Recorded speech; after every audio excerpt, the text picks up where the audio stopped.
Don't you dare come back if you can't even do basic housework. My mother-in-law spat these words at me in rage while I was hospitalized due to a broken leg. The irony was that she was the cause of my injury, yet instead of apologizing, she was trying to throw me out of the house. Pushed to my limits, "Oh, I'd be delighted to do that, ma'am," I responded with a smile on my face. However, a few days later, "Do you have any idea? Mom, did you not know about Emily?" Upon hearing the truth revealed by my husband, my mother-in-law turned as pale as a ghost. My name is Emily Johnson. 3 years ago, I got married to Alex, whom I met through a mutual acquaintance. Alex's family runs a diner managed primarily by his mother. His father passed away at an early age, and his mother single-handedly raised him, which I'm sure was a tough journey. Initially, I deeply respected my mother-in-law, but that didn't last for long. Even after getting married, because Alex wanted me to continue working, I didn't quit my job. Alex, as the second-generation owner of the diner, was running the business alongside his mother. However, my mother-in-law seemed to dislike the fact that I didn't help around their house. A woman who doesn't even help with house chores. Even if you say you're working outside, we all know a woman's salary isn't much. She'd grumble every day. Soon, her constant complaining escalated to harassment. "You don't do chores at all." She'd complain, and when I managed to squeeze in some time for house chores, "You're not doing it properly at all. Do you even care?"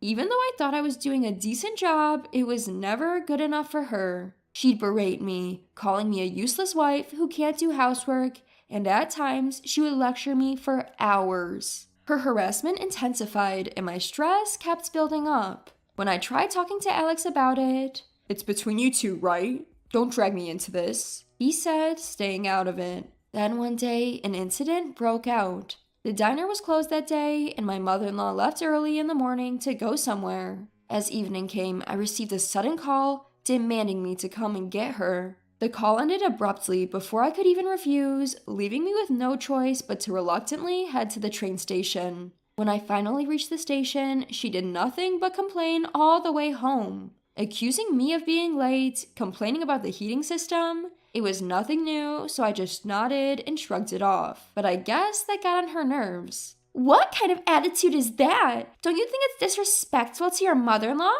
In a fit of rage, she raised her hand against me, even though I was driving. "Ouch! Stop it! I'm driving, you know." "Quiet! Don't you dare talk back to me!" My pleas fell on deaf ears as she was blinded by anger. Not satisfied with her slaps, she tried to kick me hard, but her foot hit the steering wheel. The next thing I knew, I was in a hospital bed. "Where am I?" I asked the nurse, who happened to be changing my IV drip, about what had happened. Apparently, I had been brought to the hospital after a car accident. I had broken my right leg and suffered cuts and bruises all over my body. "How's my mother-in-law?" "She's only got some scratches. There were no other injured persons." The nurse's words relieved me a bit. However, when my mother-in-law came to my room, she started yelling. "It's all your fault that I got injured. You need to pay me compensation." She began screeching at me the moment she saw me. "Injured? Where did you get injured?" "Right here." As she said this, she rolled up her sleeve, and there was just a small piece of gauze attached. On the other hand, I was confined to my bed, unable to even get up. After all, the accident was her fault. Out of nowhere, she lost her temper and hit me while I was driving, leading us into a wreck. But there wasn't a single word of apology from my mother-in-law. Far from it. "On top of being good for nothing, you want to be a nuisance to your own mother-in-law? You're nothing but a god of pestilence. I've never liked you from the start. Don't you dare come back if you can't even do basic housework." The moment I heard those words, I could hear something snap inside me. "Oh, I'd be delighted to do that, ma'am." Words slipped from my mouth before I even knew it. My mother-in-law just stood there with a stunned look on her face. "I won't be returning to your house. I'm going to divorce Alex. Thank you for everything until now." As I bowed slightly, my mother-in-law was jolted back to reality. "Oh, how unusual for you to listen for once." "Yes, just as you say, I'm useless and worthless. I don't belong in your house." Pretending to be downcast, I said this, and my mother-in-law left the hospital room saying, "Oh, I see," unable to say anything further. Even after that, my mother-in-law kept coming to my hospital room and complaining. You'll end up on the streets if you can't come back to our house. It'll be too late to regret it then. Yes, you're right. It would have been better if you had done this sooner. You're absolutely right. Are you listening?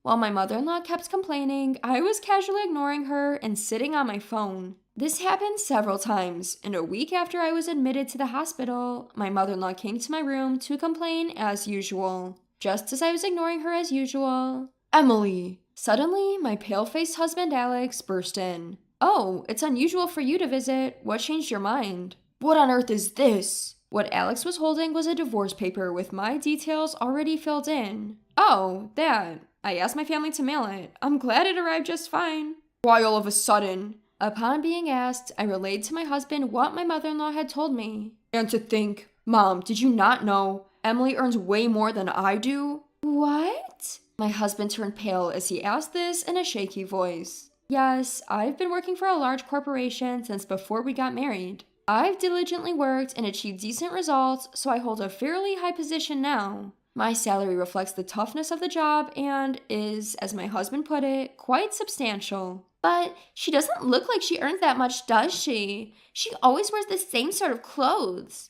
That's because Emily has been spending her money on our diner. This was true. The diner my mother-in-law runs is on the brink of bankruptcy. It was in a tight spot when my husband took it over. My mother-in-law had no business acumen, so my husband was trying to turn it around. I've been using my salary to keep the diner afloat and have given a lot of advice about its management. We managed to escape the worst situation, but without my salary, the diner would probably go out of business soon. No, it can't be true. There's no way that useless women could do such a thing. My mother-in-law was flustered and still seemed unable to believe what she was hearing. So I showed her my phone, which I had been using until just a moment ago. What is this? It's the data recording of your diner's performance, and this here is my pay stub. My workplace has digitized our pay slips. My mother-in-law stared at my phone and slowly turned pale. No, that can't be. Also, I should mention that I've already consulted with the police about the accident you caused. What? At my mother-in-law's utterly shocked expression, I could only sigh in exasperation. Since an accident occurred, of course the police will conduct an inquiry, right? So I've reported everything exactly as it happened to the police. I've also submitted the dashcam footage. Why would you do that? From your reaction, it seems you're aware you caused the accident, aren't you? There's a chance you could be held criminally liable, but if you admit it, you might get off with a lighter sentence. After a while, my mother-in-law started trembling, and then, to my surprise, she knelt before me. I'm sorry. I had no idea we were living off your money. I'm sorry about the accident, too. I'm reflecting on my actions. Please forgive me. My mother-in-law changed her attitude right away. Until now, she never uttered an apology. Is it that easy to say sorry if it means she gets off the hook? The sight of her is pathetic. It makes me more disgusted than angry. Emily, Mom's really sorry. You'll forgive her, right? My husband, Alex, said this in a near sob as he laid his hand on my mother-in-law's back. She looked up at him with tearful eyes, and he nodded back reassuringly. Watching them trying to garner sympathy, What are you saying? I will never forgive you guys. Huh? Isn't it obvious? Actually, I intended to divorce you even before this mess with your mom. Alex looked taken aback by my unexpected response. Even when I was seriously injured and hospitalized, you never visited me. You spent my salary without a shred of gratitude. I've been fed up with you for a while now. What? There's no benefit for me in staying married to you. In fact, you're only bringing me down. That's why I'm divorcing you. I smiled brightly in stark contrast to Alex and my mother-in-law, whose faces were filled with despair. There was some fuss afterwards, with Alex throwing a tantrum, but once I mentioned getting a lawyer involved, he quickly signed the divorce papers. He should have just signed them without making such a fuss. I thought I couldn't be more disappointed in him, but the regret of marrying him cut deep. Once they lost my support, their family diner quickly faced issues with operation. It shut down in no time, leaving Alex and my mother-in-law in a poor state. My mother-in-law had said she would be left out on the streets, but it seems they were the ones in that predicament. They sold off the diner for peanuts and moved to a rundown apartment. Having no work experience outside the diner, they could only find low-paying jobs barely making ends meet. By the way, it turned out that my mother-in-law had lied about losing her husband at a young age. She was quite a player, and her fed-up husband had filed for divorce and left her. Even on the day of the accident, she was out gallivanting with a man. I found out these details from a police officer who was investigating the accident.